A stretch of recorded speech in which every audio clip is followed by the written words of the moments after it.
The pie was a brown sugar pecan, which had been Earl Collins's favorite since the first time. Dorothy made it for him in the fall of 1974, when they were both 23 years old and newly married and living in a rented house on Sycamore Lane in Clover Hill, Tennessee, that had a porch screen with a hole in it and a kitchen that smelled permanently of pine cleaner and possibility. Earl had eaten 2 slices that first night and asked her to marry him again, which he already had, but he said it bore repeating. She had laughed and told him once was sufficient. He had said he disagreed. They had been married for 41 years before the morning in September when she had come downstairs to find him at the kitchen table, with his coffee cup still full and his reading glasses on and a stillness about him that she had known before she crossed the room was permanent. She had sat down across from him and taken his hand and held it for a while before she called anyone.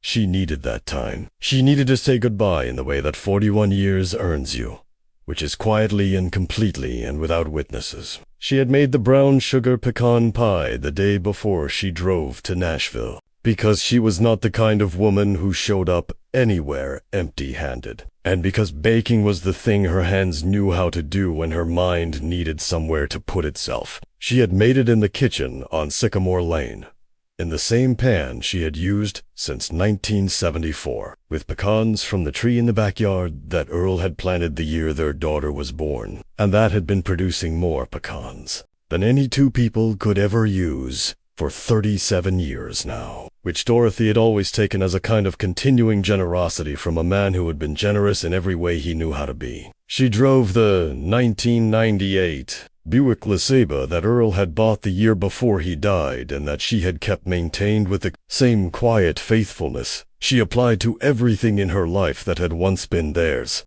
The car had 160,000 miles on it and a pine tree air freshener hanging from the rearview mirror that she replaced every 3 months, and a small photograph of Earl tucked into the visor on the passenger side, not because she needed reminding, but because she liked the company on long drives. The drive from Clover Hill to Nashville was 3 hours and 12 minutes, which she knew because she had made it 17 times in the past 20 years, always in the spring, always around the time the scholarship announcements were made, always alone. She had never been inside Hartwell University's administration building for any of those 17 visits. She had always parked on the street outside, sat in the Buick for a while, watched the students cross the quad, and then driven home. She was not sure, even now, exactly why today was different. Perhaps it was because Robert Tate had called her last week, which no scholarship recipient had ever done before, because they didn't know who she was and had no number to call. Robert had found her through a chain of connections so improbable and patient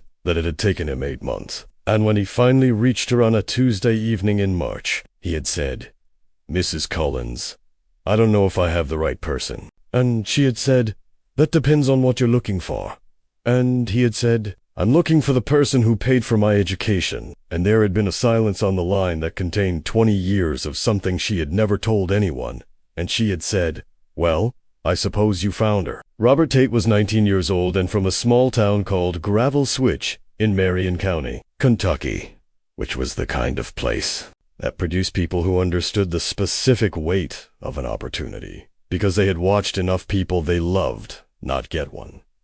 His mother worked at a grocery store. His father had left when Robert was 4 and sent a birthday card every year until Robert was 9 and then stopped, which Robert had processed with the particular efficiency of a child who understands early that some doors close, and the useful thing is to find the windows. He had graduated first in his class at Marion County High School with a GPA that his guidance counselor had called. In the letter she wrote to 12 universities on his behalf, the most honestly earned academic record I have seen in 22 years of this work. He had received the Hartwell University Collins Foundation Scholarship, a full 4-year award covering tuition, housing, books, and a monthly stipend. And he had arrived at Hartwell the previous August with a single duffel bag and the absolute certainty that he was going to do something with this that justified what it had cost someone else.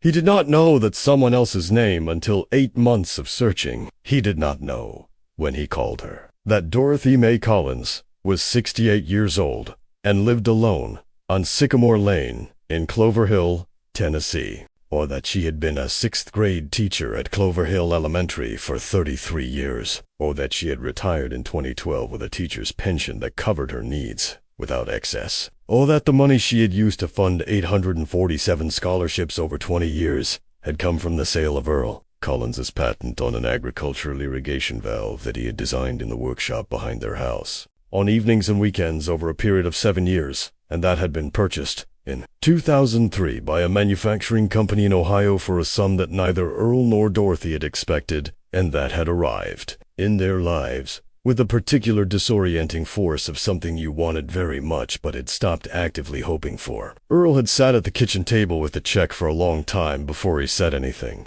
Then he had said, "Well, Dorothy, what do we do with this?" And she had said, "What do you want to do?" And he had said, "I want to build that porch you always wanted." And she had said, "That's $30,000, Earl, not this." And he had been quiet for a while. And then he had said, "I think we give it away." And she had looked at him across the kitchen table, the same table where they had eaten 30 years of meals, and argued about the right way to hang a screen door, and planned their daughter's wedding, and sat together after their son-in-law's accident, and talked about what mattered and what didn't, and what remained when you stripped everything else away. She had looked at him, and understood that this was not a question. It was a statement of who they were. They had set up the Collins Foundation together, quietly, through a lawyer in Nashville who asked no unnecessary questions and answered the ones they asked with efficiency and discretion. They had chosen Hartwell University because it was where Earl had applied in 1969 and been rejected for financial reasons, and had spent the subsequent 50 years being unwilling to hold a grudge about it because Earl Collins was constitutionally incapable of productive grudge holding, but had thought about it sometimes, in the way you think about the roads not taken. Not with bitterness, but with a specific curiosity about the version of yourself that would have walked a different path. He had wanted the scholarship to go to students from rural communities, specifically first-generation college students, because he understood that particular distance from the inside. Dorothy had agreed. They had structured the fund carefully, with enough principal invested that it would sustain itself indefinitely. And they had made the anonymity absolute, not out of false modesty, but because they had agreed. At the kitchen table on the night they wrote the first check, that the scholarship was for the students, not for them, and that having their names on it would make it partly about them, which was not the point. Earl had lived to see 43 students receive the scholarship before September came, and the coffee cup stayed full and everything changed. Dorothy had continued after him. She had continued because it was the right thing to do, and because continuing was one of the ways she kept Earl in the world, kept him present in the form of the thing they had built together, and because on the evenings, when the house on Sycamore Lane was very quiet and the absence of him was lowest, she sometimes sat at the kitchen table and calculated how many students were in their sophomore year this fall, or how many had graduated last spring, and something in the arithmetic of it made the silence more bearable. She had not planned to go inside today. She had packed the pie in a carrier, put it in the back seat of the Buick, driven 3 hours and 12 minutes, parked on the street outside Hartwell University's administration building, and sat in the car for 20 minutes, watching the campus the way she always did. The dogwood trees were blooming. The students crossing the quad had backpacks and coffee cups, and the specific purposeful motion of people going somewhere they chose to go, which was the thing she had always loved about watching them. The volition of it. The fact that they were here, because a door had been opened, and they had walked through it. 847 of them, with a door that Earl had designed in a workshop on evenings and weekends, and that Dorothy had kept open after him. She had decided, sitting in the Buick, with the pine tree air freshener and the photograph in the visor, that today was the day she would go inside. She could not have explained exactly why. Perhaps it was Robert Tate and his 8 months of searching and the sound of his voice when he said, "I'm looking for the person who paid for my education." Perhaps it was that she had been sitting outside this building for 17 years, and the sitting outside felt, suddenly, like its own kind of hiding, which was not something she had ever intended. Perhaps it was simply that she was 68 years old, and some things that have been postponed long enough begin to feel like they are asking to be done. She took the pie from the back seat. She walked across the street and into the building. The administration building of Hartwell University had the particular atmosphere of a place that has been important for a long time and knows it. The ceilings were high. The floors were a dark hardwood that had been polished to a mirror shine that caught the spring light from the tall windows along the east wall. There were portraits of former university presidents along the main corridor, 14 of them in matching frames, their painted eyes carrying the composed dignity of people who had been significant and had arranged their faces accordingly. There were display cases with trophies and citations, and photographs of graduation ceremonies going back to 1887.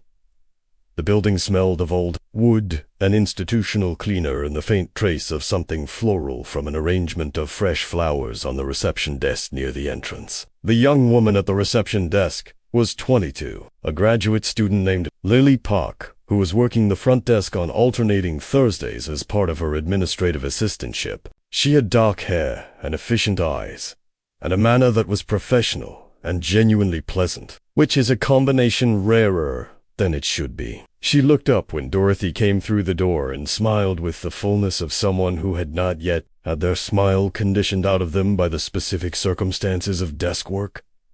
"Good morning," Lily said. "Can I help you?" Dorothy set the pie carrier on the counter carefully. She was wearing her good blue dress, the one she saved for church and for occasions that deserved the equivalent of church, and her low-heeled shoes that she had bought in 2019. And that fit her feet with the specific rightness of shoes that had been worn enough to become an extension of the person wearing them. Her white hair was pinned up in the way she had worn it since 1987, which had become not a style but a signature, a thing that was simply hers. She had her good puss, the brown leather one that her daughter had given her for her 60th birthday, and that she used on Thursdays and special occasions. "I have a meeting with the scholarship committee," Dorothy said. "I believe it's at 10 o'clock. Lily typed something, looked at the screen, looked back at Dorothy with the expression of someone finding a discrepancy they did not expect. "Can I get your name?" "Dorothy Collins," she said. "The Collins Foundation." Lily typed again. Her expression shifted in a way she managed to keep mostly internal, though not entirely. The Collins Foundation was not a name on her usual list of external attendees. It was a name she knew from the scholarship documentation, from the materials she had processed as part of her assistantship, a name that appeared in the funding reports as the source of an endowment that her supervisor had described, when Lily had asked about it, as the largest single private scholarship fund in the university's history. She looked at the woman across the counter, the blue dress, and the good shoes, and the pie in the carrier. And she said, "Of course, Mrs. Collins. The committee is meeting in conference room B on the second floor. I'll let them know you're here." Dorothy thanked her and sat down in one of the chairs along the wall while Lily made the call. The chairs were upholstered in a dark green fabric and were comfortable in the formal way of chairs that were chosen to suggest permanence. Dorothy put the pie carrier on the chair beside her and folded her hands in her lap and looked at the portraits along the corridor. She thought about Earl. She thought about the way he had looked at her across the kitchen table in 2003, with the check in front of him, and said, "I think we give it away." She had known him for 50 years, from the summer of 1973 when they had met at a church picnic in Clover Hill and he had tried to carry too many plates at once, and dropped a deviled egg on his own shoe, and had laughed at himself with such immediate and uncomplicated honesty, that she had thought, within approximately 45 seconds of meeting him, that this was someone worth knowing. 50 years of knowing him had not modified that initial assessment in any direction, except to confirm it more specifically and completely than she could have imagined at 20. The elevator opened.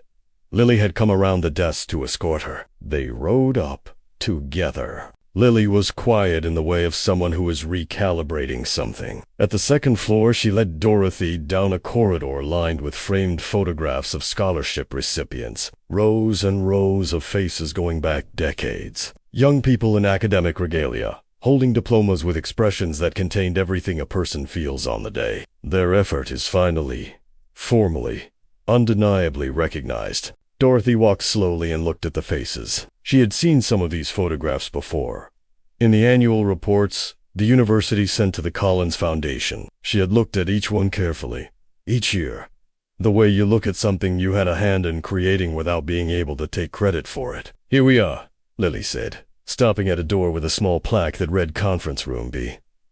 She knocked twice and opened the door. The room had a long oval table of the same dark hardwood as the floors below, surrounded by 12 chairs, 8 of which were occupied. There were water pitchers and glasses, a laptop open at the head of the table connected to a projection screen, stacks of folders at each place, and the specific quality of interrupted official business that rooms take on when a door opens unexpectedly. The 8 people at the table looked up. 7 of them registered Dorothy's arrival with varying degrees of polite interest and neutral curiosity. The 8th registered it differently. His name was Professor William Ashford. He was 52 years old, the chair of Hartwell University's Scholarship Selection Committee, tenured professor of economics, the author of 3 books that had been respectfully reviewed and moderately read, and a man who had spent enough years at the center of rooms like this one that his sense of what belonged in them had calcified into something that functioned less like judgment and more like instinct. He had gray hair, worn short and reading glasses pushed up on his forehead, and the kind of suit that costs enough to communicate success without announcing it. He had the bearing of someone who believed, not through active cruelty, but through the accumulated sediment of 30 years of unchallenged assumptions, that the world was reasonably well organized when it reflected his understanding of its hierarchy, and that departures from this organization were most usefully categorized as mistakes to be corrected. He looked at Dorothy Collins, the blue dress, the good shoes, the pie in the carrier, and he categorized her in approximately 3 seconds. "Can I help you?" he said. His voice had the specific tone of a question that is not actually open to the answer being yes. Dorothy looked at him steadily. She had been looked at this way before, not often, but enough times in a long life to recognize it without drama. "Good morning," she said. "I'm Dorothy Collins, the Collins Foundation. I understand the committee meets today." Ashford's expression did not change in its surface temperature, which stayed at the pleasant professional setting of someone managing a minor inconvenience, but something behind it shifted in the direction of certainty. He looked at Lily. "Is this on the schedule?" The Collins Foundation was represented on this committee by correspondence, not by attendance. "We receive their reports quarterly, and the endowment operates independently of this committee's direct oversight." He looked up from the folder. "There may have been some confusion about the nature of today's meeting. This is an internal selection committee. It's not typically open to external attendees." He said external attendees, with the particular inflection of someone who means something more specific, but has enough professional caution to use the more neutral phrase. Dorothy stood at the doorway with the pie carrier in her hands and looked at him the same way she had looked at 6th graders who were testing her for 20 years, which was with a patience that was not passive and a quietness that was not agreement. "I have something for the committee," she said. She held up the pie carrier. "It's a brown sugar pecan." "I made it yesterday." Ashford looked at the pie carrier. He looked at Dorothy. Something in the specific gap between his expectations and this moment was creating an expression on his face that was struggling to remain in the register of professional courtesy and finding it increasingly effortful. "Mrs. Collins," he said, and his voice had arrived at the place where patience becomes something less patient wearing patience's clothes. "I think there may have been a significant miscommunication about the nature of today's gathering. This committee is responsible for the allocation of significant financial resources, and we have a full agenda this morning. We don't have time to—" He stopped. He stopped because the door, which Lily had left slightly open when she stepped aside, had opened fully, and the person who came through it was Dean Elizabeth Morrison. Dean Morrison was 58 years old and had been the academic dean of Hartwell University for 9 years, before which she had been a professor of molecular biology for 16 years, and before that a researcher who had published work that had been cited over 2,000 times in the literature of her field, which was a number she never mentioned because she found the practice of citing one's own citations self-effacing in the specific way of all performances of importance. She was a tall woman with close-cropped silver hair and the bearing of someone who had spent decades in rooms where decisions were made and had developed the specific quality of authority that comes not from the performance of authority, but from the absolute absence of uncertainty about one's own position. She was wearing a dark blazer and carrying a leather portfolio, and she had clearly come directly from something else. Another meeting, or a phone call, or the specific kind of morning that administrative leadership generates in reliable abundance. She came through the door and scanned the room with the efficient attention of someone assessing a situation, and her eyes moved to Dorothy Collins at the doorway, and her expression did the opposite of what Ashford's had done. It opened. "Dorothy," she said, and there was warmth in it that was specific and genuine. Not the warmth of professional courtesy, but the warmth of someone genuinely glad to see a person they have wanted to meet for a long time. "I'm so glad you came." The room changed. It changed the way rooms change when the person who has been operating with the most confidence discovers that the confidence was constructed on a misreading of the situation, which is a particular kind of room change that has its own specific temperature and quality of silence. Ashford looked at the dean. He looked at Dorothy. He looked at the dean again. His reading glasses, still pushed up on his forehead, gave him the expression of someone wearing two different faces simultaneously. Dr. Wells had looked up from her folder with an expression that she was not trying to suppress. Dr. Okafor had the expression of someone whose quiet alertness has been vindicated in a way that is both satisfying and sobering. Lily, by the door, had gone very still. Emma Chun had put down her pen. Dean Morrison crossed the room and extended her hand to Dorothy, and Dorothy shook it with the firm grip of a woman who had shaken a great many hands and meant each one. "I'm Elizabeth Morrison," the dean said. "We've spoken by letter, but this is the first time." "I know who you are," Dorothy said. "I've been reading your annual reports for 20 years. The dean smiled. She turned to the room. "For those who haven't had the pleasure, this is Dorothy Collins." She and her late husband, Earl, established the Collins Foundation Endowment in 2003. She has been funding our scholarship program continuously for 20 years. She held for a moment 847 students. The number landed in the room like something physical. Emma Chun looked at the number in her notebook where she had written it without thinking. "847 Nana," and then looked at the woman in the blue dress with the pie. And something happened behind her eyes that she would spend considerable time afterward trying to find the right words for. Dr. Okafor said, quietly, "Good morning, Mrs. Collins. It's an honor." Dorothy looked at him. "Thank you," she said. She set the pie carrier on the end of the conference table. "I brought something. I hope that's all right." "It's more than all right," the dean said. Ashford had not spoken. He was sitting at the head of the table with a folder in front of him and the expression of someone processing a volume of information that is arriving faster than his systems are built to handle.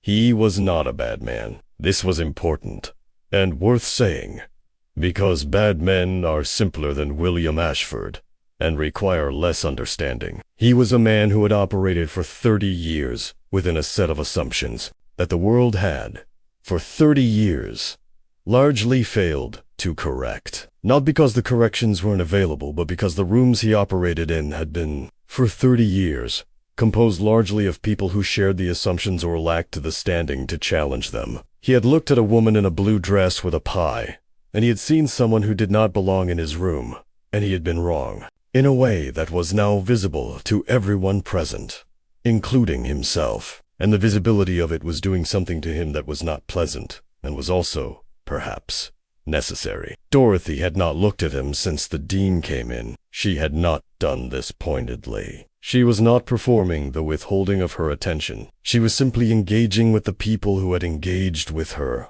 honestly. The dean who had said her name with warmth. Dr. Okafor who had said good morning with meaning. Lily who was still standing near the door with the expression of someone who would remember this morning for a long time. The dean gestured to the chair beside her.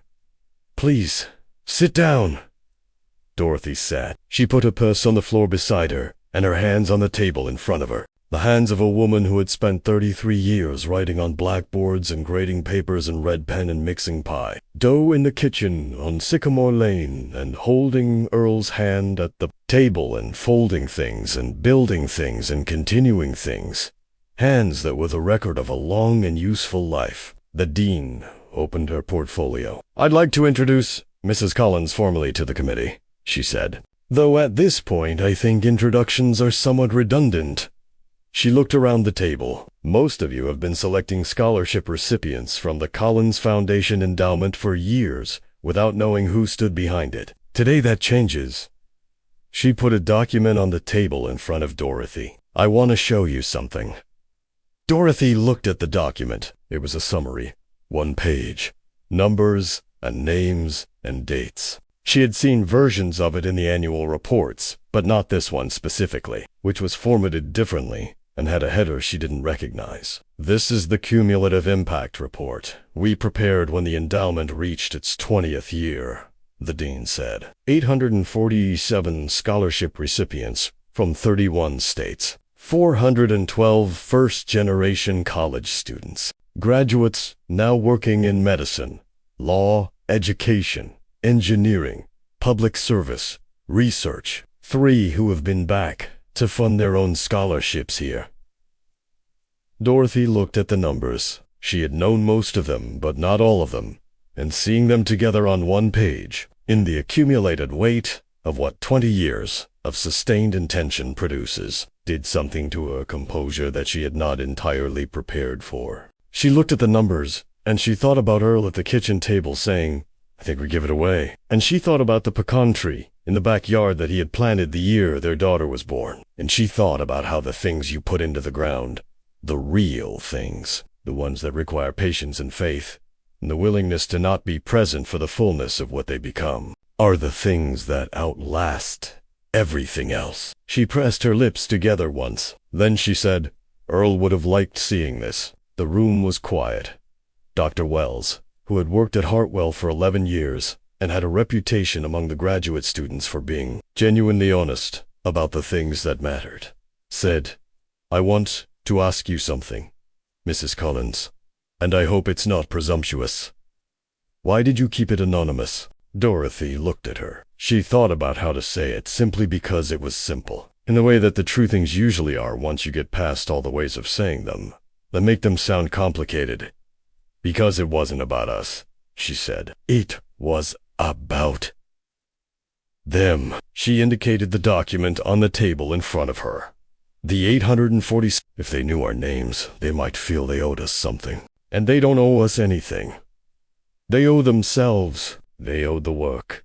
Dr. Wells looked at her for a moment. Then she looked at the table, and the look was the look of someone filing something away in a place where they keep the things they want to keep. Emma Chune had been writing in her notebook since the dean sat down. She had not planned to write, and did not know exactly when she had started, but her pen had been moving, and the page was filling, and she had the feeling, which she recognized from the times in her doctoral work, when she was on to something important, that she was writing something she would need later. She was writing about the blue dress, and the 3-hour drive, and the pie, and the 847, and the way Dorothy Collins had said, because it wasn't about us, with the absolute absence of performance.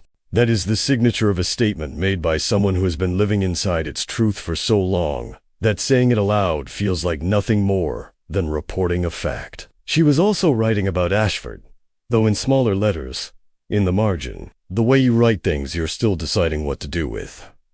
Ashford had, by this point, put down the folder. He was sitting with his hands flat on the table in front of him, and his reading glasses still on his forehead, and an expression that had shed all of its previous layers and arrived at something simpler and more honest, which was the expression of a man who has been wrong about something in front of people he respects, and who is deciding what to do with that. He had spent 30 years making decisions in this room, and rooms like it.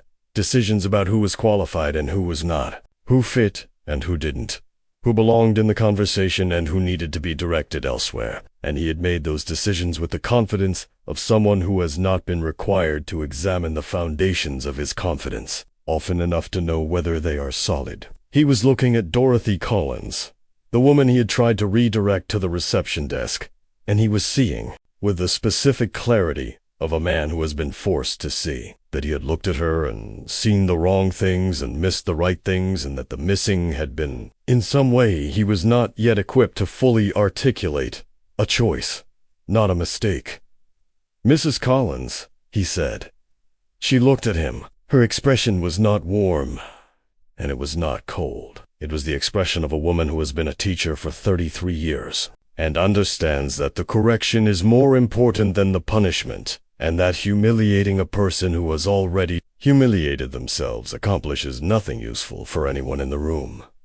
"I owe you an apology," Ashford said. He said it without the hedges and conditionals that apologies are often packed in to reduce their cost to the person offering them. He said it plainly, which was the hardest way to say it, and the only way that was worth saying. "I made assumptions about who you were and what you were doing here, and I was wrong. I spoke to you in a way that was dismissive and unkind, and that didn't reflect how you deserved to be treated. I'm sorry." Dorothy looked at him for a moment. He held her gaze, which was the right thing to do. She had the expression of someone weighing something that does not need to be expressed in words. Then she said, "I appreciate that." She reached forward and picked up the pie carrier. She looked around the table. "I'd like everyone to have a piece," she said. "If that's all right." It was Earl's favorite. The dean said, "We'd be honored." Lily, who had remained near the door through all of this, and who was, at 22, in the process of learning things about rooms and people and the gap between appearances and realities, that most people her age are only beginning to accumulate, moved toward the small table near the window where a stack of paper plates and napkins had been left over from a previous meeting, and she began setting them out with the specific care of someone doing a small task that has become, in context, something more than small. Dr. Okafor, who had been quietly present throughout, rose from his chair and helped Lily with the plates. He was 60 years old and had been born in Lagos, and had come to the United States at 24, with a scholarship of his own, a different kind from a different fund, and had spent 36 years watching the way rooms treat people who don't look like what the rooms expect. And he had a lifetime's worth of understanding of what it meant to be the person in the room whom the room has categorized incorrectly. And he helped with the plates, with the simple grace of someone who knows which gestures matter and is always ready to make them. Dorothy opened the carrier and lifted the pie out and set it on the table. It was exactly what she had said it was. Brown sugar pecan in the pan she had used since 1974. Golden on top, the pecans arranged with the casual precision of someone who has done this enough times that the craft has become instinct. The smell of it moved through the conference room in a way that rooms like this one are not usually required to accommodate. Warm and sweet and slightly domestic.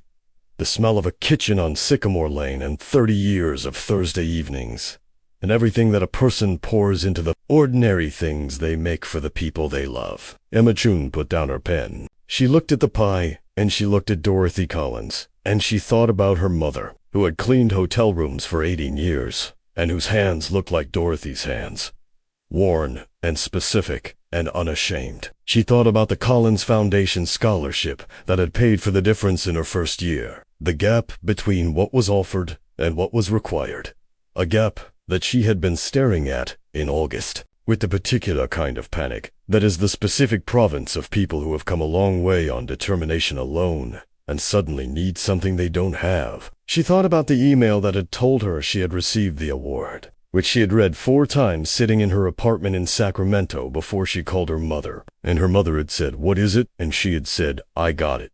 I got enough." And her mother had been quiet for a moment, and then had made a sound that Emma would put in the category of the sounds she never wanted to forget. She had not known, when she accepted the scholarship, whose hands had made it possible. She was looking at those hands now, folded in front of a pie at a conference table in Nashville, Tennessee, in a blue dress, chosen for the occasion. And she understood, with the specific understanding that comes from recognizing something you were already carrying, that she was looking at someone who had simply decided to do something good, and had kept deciding it for 20 years without asking to be seen doing it. And that this was not heroic in the dramatic sense, but was perhaps the truest form of heroism there is, which is the kind that doesn't require an audience. "Mrs. Collins," she said. Dorothy looked at her. Emma had not planned to say anything. She was the graduate student representative. She was expected to be professionally invisible. She said it anyway. "My name is Emma Chun. I'm a doctoral student here. I received the Collins Foundation scholarship in my first year." The room was quiet. Emma kept going because she had started and stopping would have been the wrong thing. "I didn't know who you were." She paused. "I don't know how to say this adequately. But the scholarship was the difference between being here and not being here. And being here has been the difference between everything I'm going to do and not doing it. And I just wanted you to know that." Dorothy Collins looked at Emma Chun across the conference table, in a room that smelled of new wood and pie, and everything that 20 years of sustained goodness generates when it finally allows itself to be seen. And her eyes did the thing they had been doing their best not to do since the dean had put the cumulative impact report on the table in front of her, which was Phil. She held it. She had spent a long life holding things that needed to be held without falling apart, and she held it now. But the holding was close, and the fullness behind it was the fullness of something that has been a long time arriving. "Thank you," she said. Her voice was steady, the voice of a woman who has had 33 years of practice keeping her voice steady in rooms where things matter. She said it to Emma, and she meant it to everyone, but she also meant it to a kitchen table in Clover Hill, Tennessee, and a man with a check and a pecan tree he had planted the year their daughter was born. Lily had cut the first slice and was passing the plates. Dr. Okafor was the first to receive one, and he looked at it with the expression of someone who understands that some things are more than what they appear to be and is choosing to honor both levels simultaneously. Dr. Wells took hers and held it for a moment before she ate. "The way you hold something you want to be present for." The dean took hers and set it in front of her, and looked at Dorothy with the expression of someone who has spent 20 years receiving the reports and counting the numbers, and is only now able to put a face to the arithmetic, and is finding the face to be more than equal to the numbers. Ashford took his slice. He held it. He did not eat it immediately. He sat with it in front of him and looked at it for a while, and then he looked across the table at Dorothy Collins, and he thought about the things he had said when she was standing at the door. The word miscommunication, and the word external, and the look he had given Lily that was an instruction to remove an inconvenience. And he understood that the inconvenience he had been removing was 20 years of sustained, anonymous generosity that had put 847 people through the room he was sitting in, and that the removal had been accomplished with a certainty he hadn't earned and a dismissal he could not now make right, except through the very long work of being different going forward. He thought about all of this while holding a piece of pie at a conference table in Nashville, Tennessee, on a spring morning when the dogwood trees were blooming on the quad outside the tall windows, and he took a bite, and it was very good. Dorothy looked around the table. She looked at the faces of the people eating pie in a wood-paneled conference room in the building. She had driven past for 17 springs without going inside. She thought about all the faces she had not seen and would never see. The 847 who had walked through this building and out into lives she would never know the details of, carrying something that she and Earl had decided to give them on an evening in 2003. At a kitchen table in Clover Hill. She thought about Robert Tate in Gravel Switch, Kentucky, who had spent 8 months finding a phone number and called her on a Tuesday evening and said, "I'm looking for the person who paid for my education." She had told him, when he called, that she was glad the scholarship had helped. He had said that helped wasn't the word. He had been quiet for a moment, and then he had said, "Mrs. Collins, I'm going to spend the rest of my life trying to be worth what you did." She had said, "Robert, you already are." He had said, "No, ma'am, not yet, but I'm going to be." She had believed him.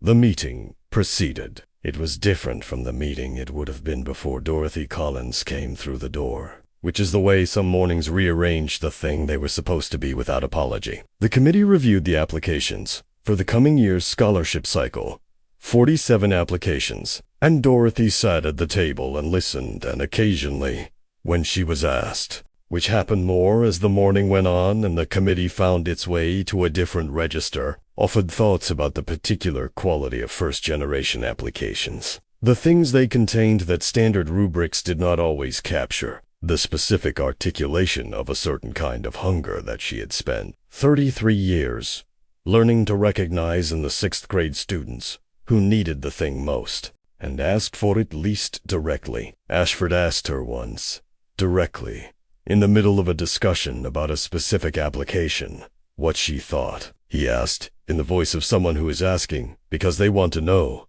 not in the voice of someone managing an external attendee.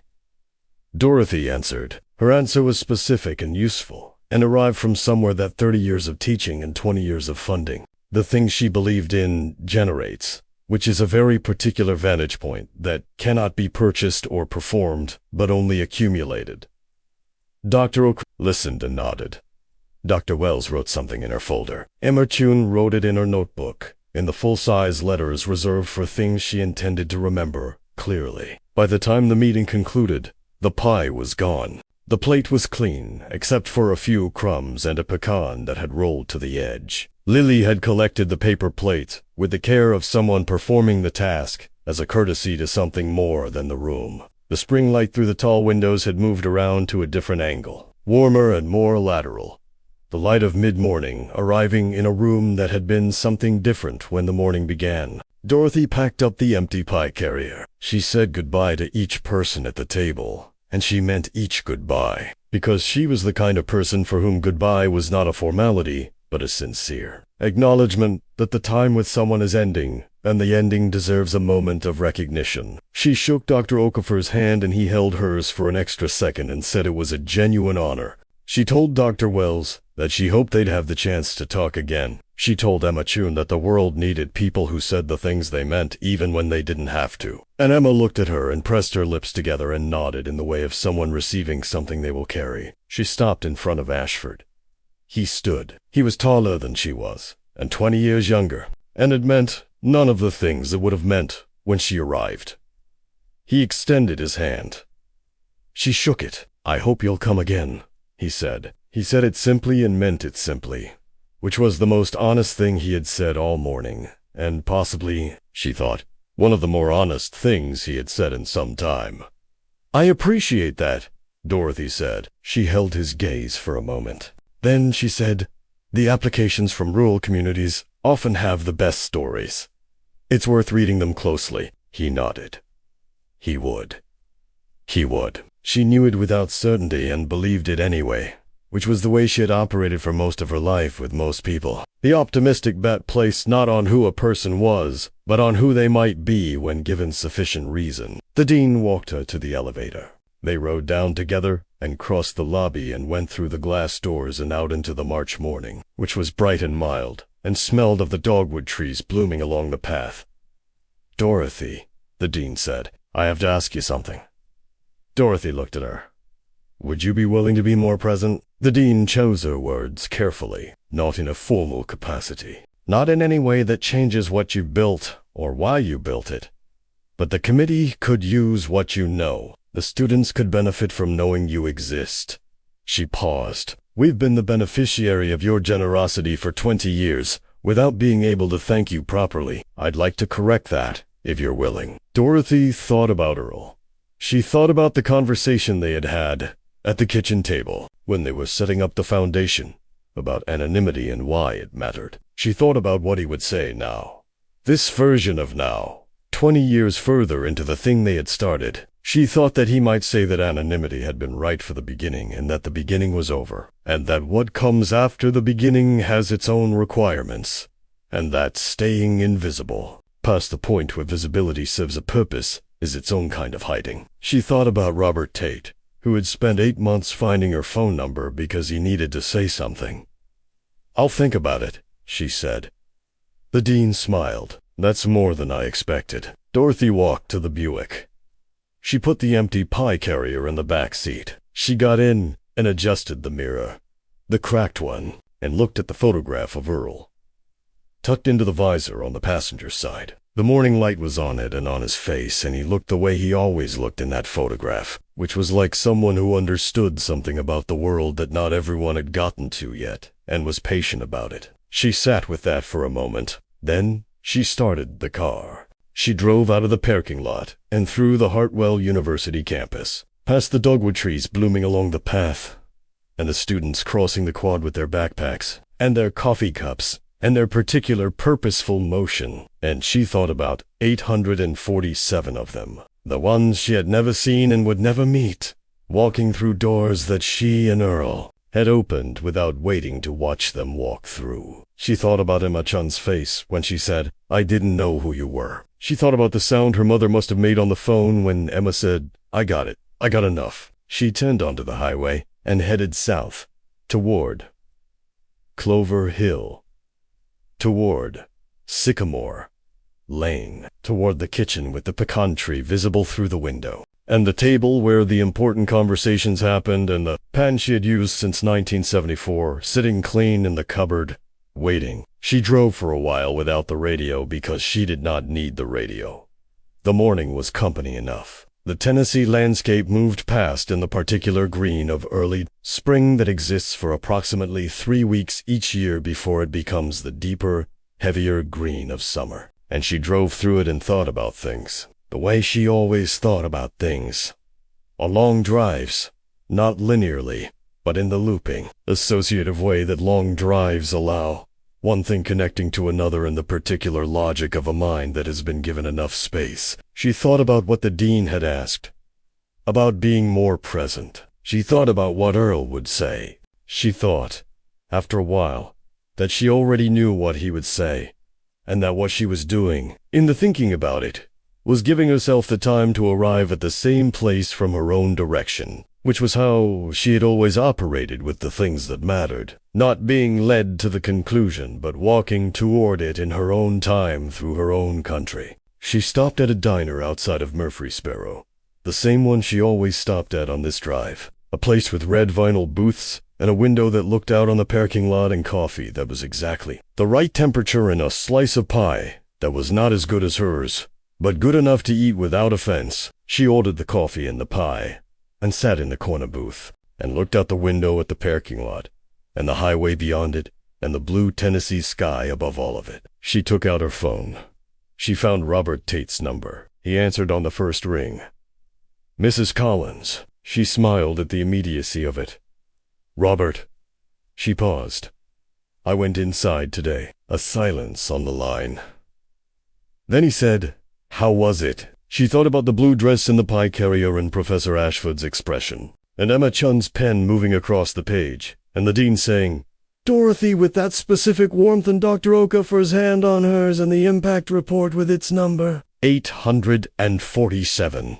And the faces on the wall in the corridor, rows and rows of them. The faces of people who had been given a door and had walked through it and were somewhere now, doing the thing they had done the work to earn the right to do. It was good, she said. It was long past time. Robert was quiet for a moment. Then he said, "Mrs. Collins, I want to ask you something. I hope that's all right. Go ahead." "I'm declaring my major next week." He paused. "Education policy." Dorothy set down her coffee cup. "I want to work on scholarship access," he said. "First-generation students, rural communities, the stuff that..." He paused again. "The stuff that made it possible for me to be here. And I want to do it the way you did it. Not for the credit.